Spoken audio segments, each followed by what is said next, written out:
Here we have the barbell high pull. And for the high pull, we want to start off with a lighter weight. We definitely want to be careful about this movement, like all movements, but if you're not used to it, your shoulders will not be ready for this range of motion.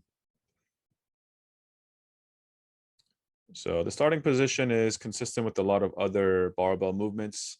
It's in front of our thighs. Our hands are about shoulder width apart.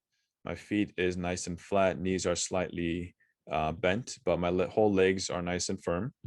Body is upright. My ab and back, they are engaged. Chest is up. Shoulder is slightly back. Eyes are forward, and my neck is in line with the spine. So engaging this movement through our elbows. So we're trying to lift the elbows up and keeping the elbows higher than the hands. And this is a pretty high movement. And for beginners, you might actually just bring the bar up to your chest level. And that's completely fine as long as your shoulders are nice and even and your elbows raise up to the same level.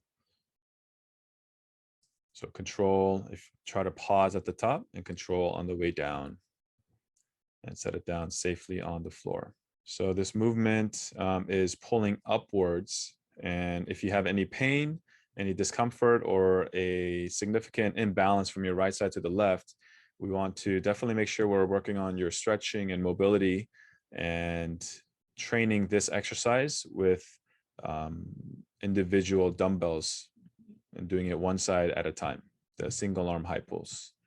So that is the barbell high pull.